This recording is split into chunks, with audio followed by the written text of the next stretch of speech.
Welcome to our brand new YouTube channel, all about AI ethics, AI and ethics. I'm Jess Todtfeld, course creator. This is Dr. Bruce Weinstein. We have a number of courses, including one called AI Ethics 2026 Ethical Intelligence. And we want to jump into today's news. So, okay, Dr. Bruce Weinstein, one of the big topics is AI slop and how it's taken over everything last year in 2025. 2026, even AI slop in science. This was an article that was, I think, in the New York Times, and then we're going to talk on this channel about some of the ideas.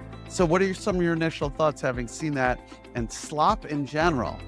Let's talk about the word slop, because that says a lot, doesn't it? What if they had called the same idea AI souffle? Yum. The same idea, things, unwanted or improper, inaccurate material created by AI, unlawful, unethical, but they used a different term. Would that change your feeling about it? Yes, it would. When you say they, I mean, it's just like spam with email. Somebody came up with that. I think we do know who that is. It was someone, I believe, in England, a computer scientist. By the way, do you know the source of the word? Monty Python. No. There's the Monty Python talked about something coming on and on and on. Obviously, spam is that meat that is maybe not the perfect meat. So No, that's not what it is. No. In the Monty Python spam sketch, one of the characters is a server at a diner and says, "Well, our offerings today are eggs and spam, egg sausage and spam, spam made meat sausage and spam, spam, spam, spam." So they just keep repeating the word spam. And so the idea of this thing being repeated over and over and over and being unwanted, because one of the characters in the skit doesn't like it. Thanks for filling that in. And so slop and spam to me, I mean, it's very similar. When you said they, I mean, just somebody created that term, slop. Good point. That's a good point. But now that we have this term, because it's stuck, what do you think about all of this AI material now? Every other video, you don't know if it's real or not. Some news related. It's troubling. It's troubling because AI has gotten so good at mimicking reality. Deepfakes, just a few years ago, when we started our course, Deepfakes, it was still possible to say, it looks like Tom Cruise, but it isn't really Tom Cruise. It looks like the president, but it isn't. Now, political ads are being run using AI deepfakes because they're so close to the original. It's hard for people to tell. And in fact, the New York Times, among other news organizations, runs a quiz from time to time where you're asked to judge the difference between two images, one of which is AI and one of which is not AI generated. And it's very difficult to tell now. So one of the problems is that it's misleading. Right. So bring in the ethics part of it. So the misleading part is that, we talk about the principles of ethical intelligence, and one of the principles is respect others. And one of the ways we show respect for people is telling the truth. The principle of honesty, or you could even refer to that as a quality of high character people, being honest. That is challenged by AI slop because dishonest people use it. If you value the truth, if you care about honesty, you wouldn't put AI slop into the world.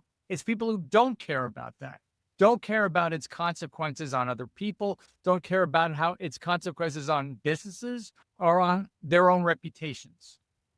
Wonderful. We want to know people's thoughts. By the way, there's two apps that I've been playing with. One is Sora 2 from OpenAI, ChatGPT people, and you can make some of these slop video, not slop, but you can make these AI generated videos off of a prompt, or take a video that somebody already created, also AI generated, and just tweak what's in it. Instead of cats, now it's dogs. Instead of dogs, it's elephants, you name it.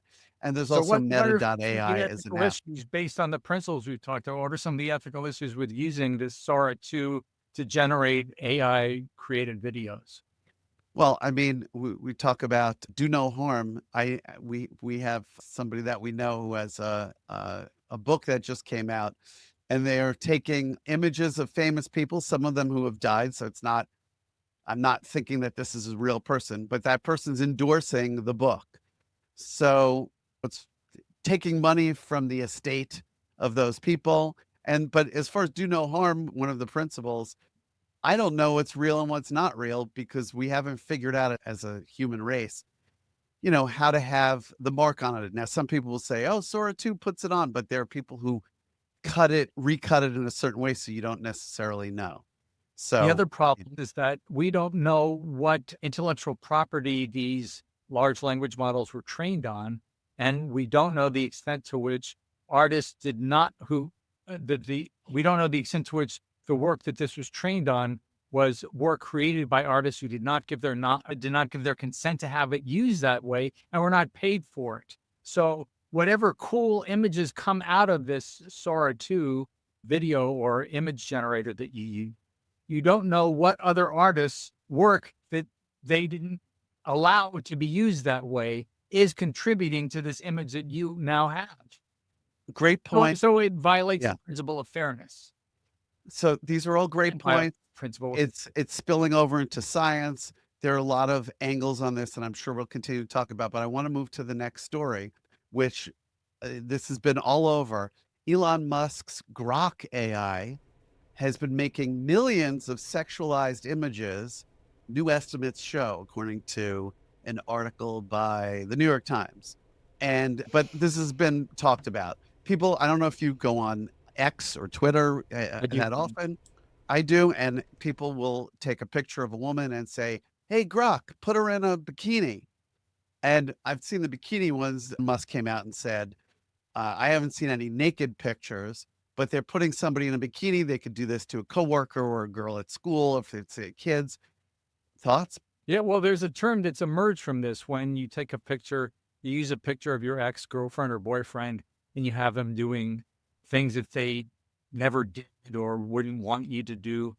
It's called revenge porn because you're using images of these people that you used to care about without their knowledge or consent, and you're using them in ways that they don't want you to use them or wouldn't want you to use. So it just seems the trouble to me is that this seems so intuitively, so obviously unethical. Why are we even talking about it? Isn't this obvious? But apparently it isn't obvious because enough people. Well, here's my question to you, Jess, or really to the people who use this. Is it that you don't know that it's wrong or that you don't care that it's wrong? Because my guess is it's the second. My guess is the second, and people can put in the comments. And by the way, with all these glasses that are coming out with AI glasses, I mean, I was about to use my phone and point it and do this.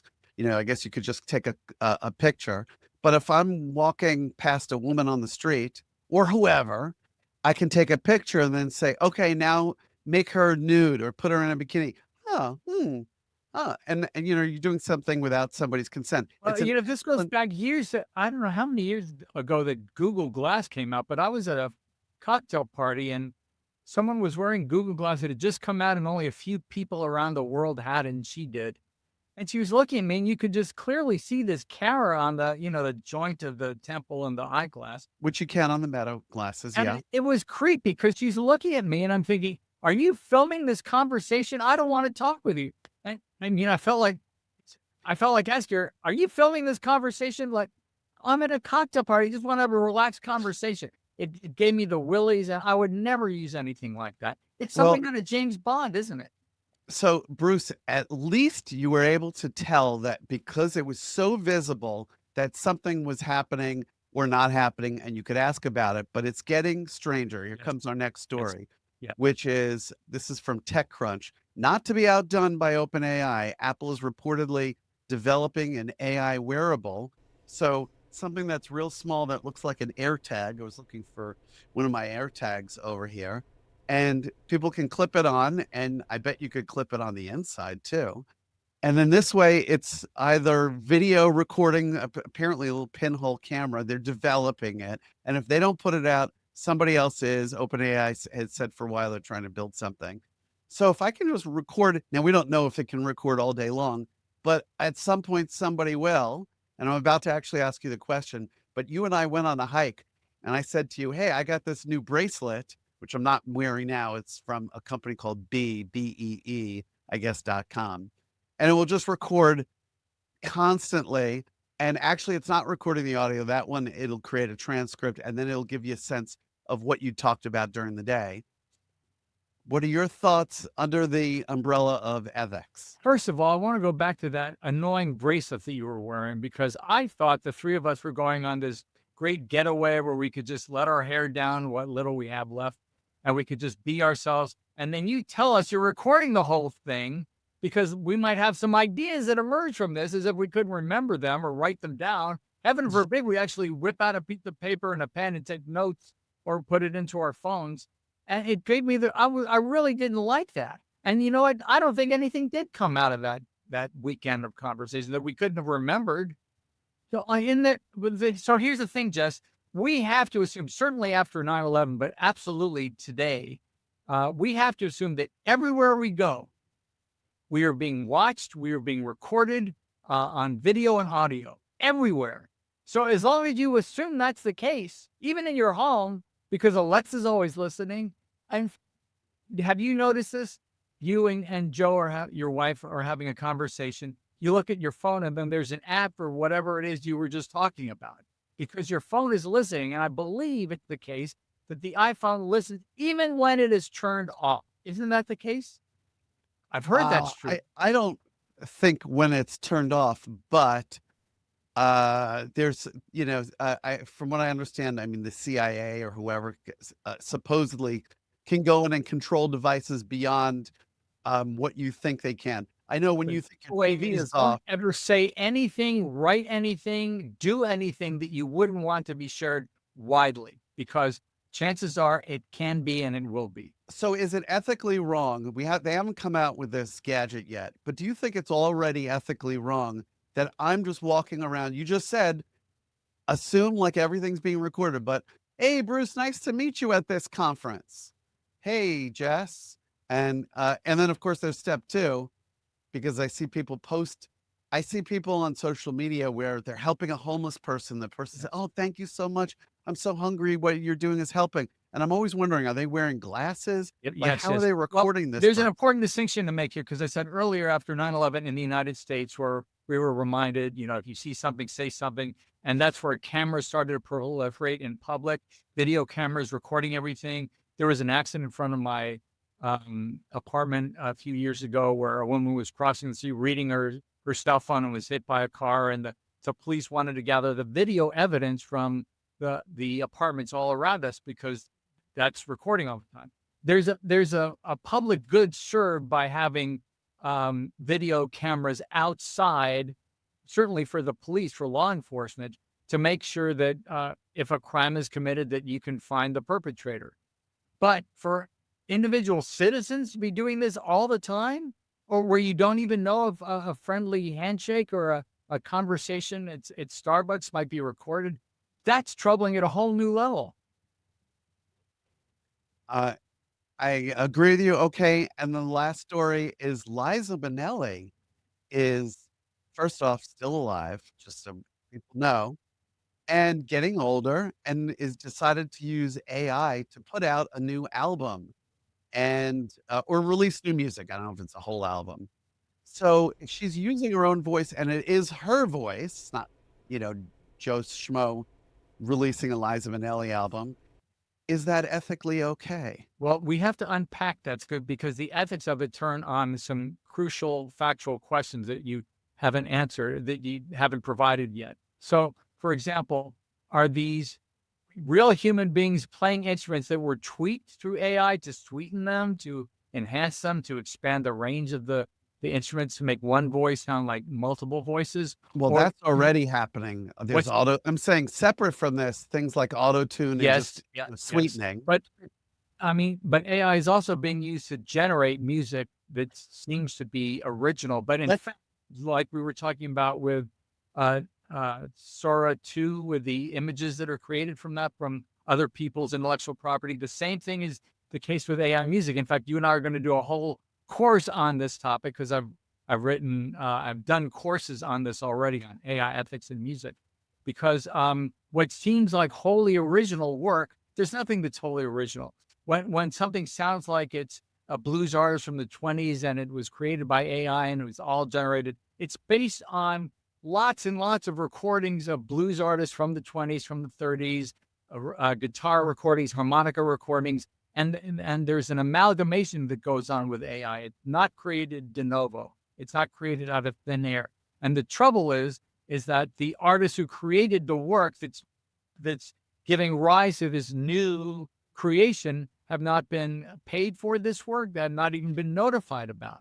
So That is the presumably, so great points, because we're taught when I said she's still alive, what I meant was it's not like, somebody else decided after the fact and they're profiting and who knows.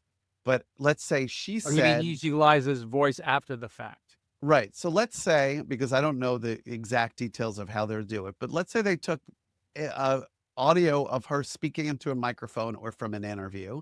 They cloned her voice, which is very easy to do. 11 Labs is a big company that does it, and there's lots of tools.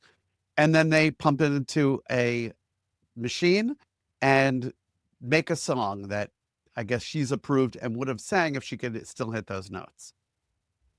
So, Is that you okay? listen to Siri on the iPhone, it sounds like a human being speaking at you, and what it is a human being that has recorded a whole range of phonemes of individual sounds like e, oo, o, and because you and I know someone who has done this. But I'm gonna, I yeah, see I'm this gonna cut person you off doesn't for a want to second reveal this, so we for can't say who it is. for But the this is what happened.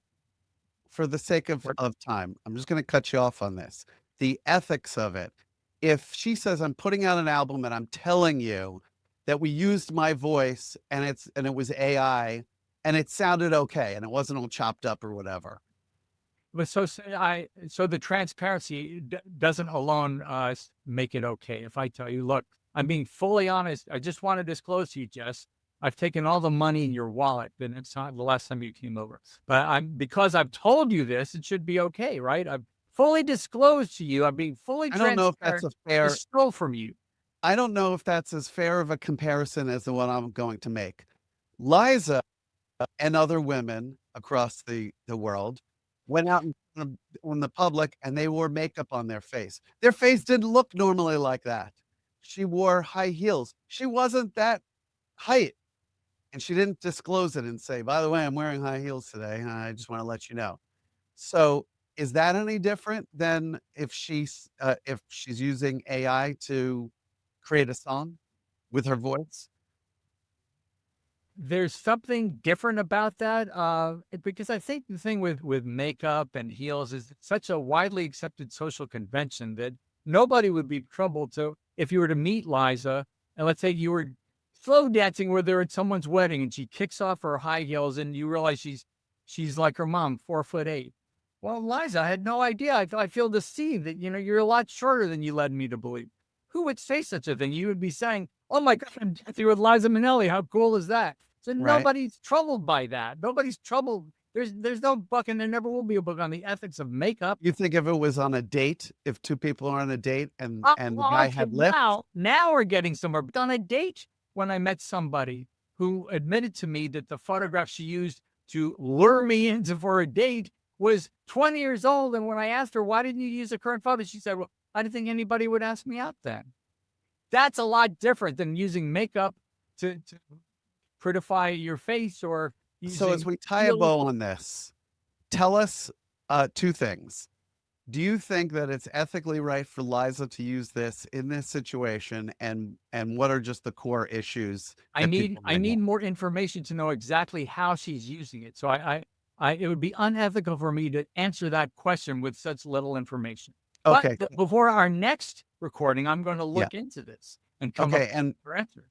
and what could you share as just the couple of ethical issues based on the principles in our course? By the way, if people wanna know about our course, they can go to highcharacterleadership.com/course to get a special, coupon to get it for a little bit less. And we actually offer several courses. One is about the 10 crucial qualities of high character leaders, and one of actually the first the first crucial quality we talk about of high character leaders is honesty.